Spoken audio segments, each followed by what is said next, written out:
Let's get more on Walmart and the state of the consumer with an exec who's had a front row seat to the action. Bill Simon was the Walmart U.S. CEO from 2010 to 2014. He's now on the boards of Darden Restaurants and Hanes Brands. Bill, great to have you with us. Hi, Melissa. How are you?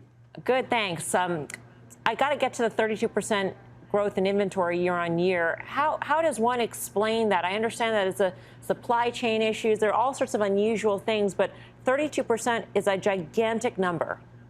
It's crazy. I mean, that's like 8% would have been high, 15% would have been terrible, 32% is apocalyptic. I mean, that's billions of dollars of inventory. That's just, frankly, just not managed very well. So was this an execution problem mostly, in your view?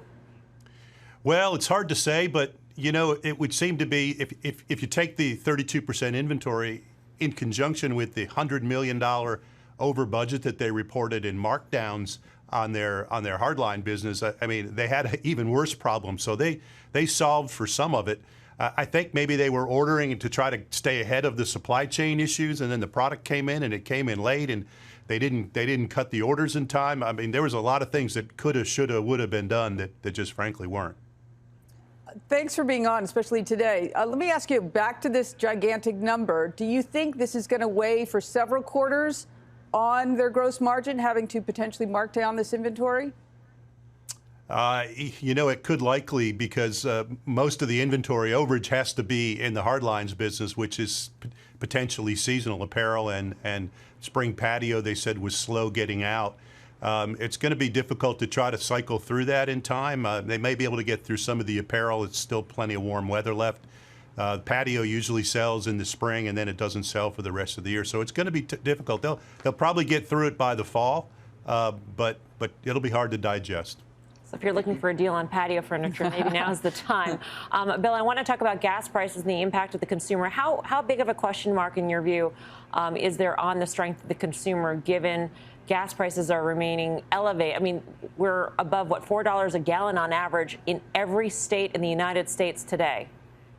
Well, there's a lot of contradictory information. Typically, gas prices in the Walmart customer world is one of the most difficult things for them to absorb, and it impacts their purchase habits and their decisions. We saw that a little bit in their food business. The food business was up, I think, low double digits, as customers traded out of wants and into needs. Now, on the positive side, I mean, I think that the broader retail data for today, along with Home Depot, which, by the way, did a really good job managing their inventory and managing their margin, selling pretty much the same stuff that Walmart said they couldn't sell, which is another head scratcher. You know, I think bodes actually quite well for the consumer. The consumer has really kind of done a remarkable job working their way through these gas prices and inflationary pressures.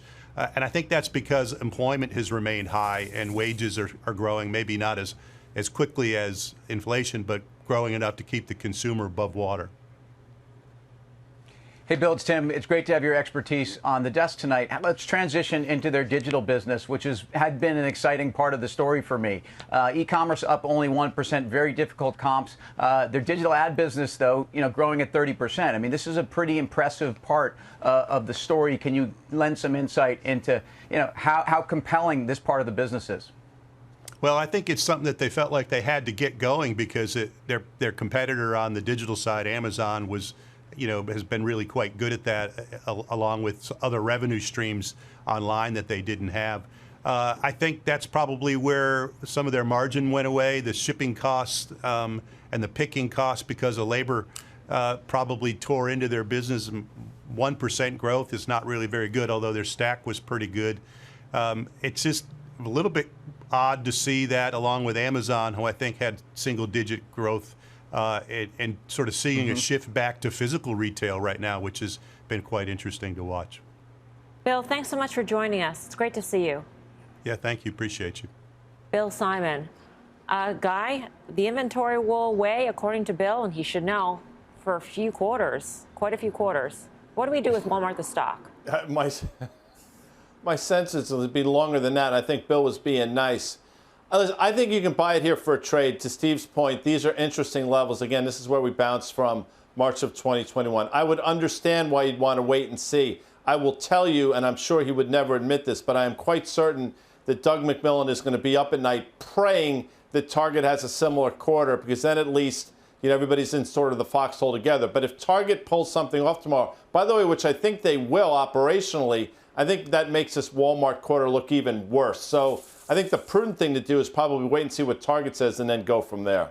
Bill made a great point in terms of Home Depot selling the same kind of stuff, but doing well by selling it, Steve. So there's already a contract. I mean, it's already in the hole by one. So what are we going to look for in Target?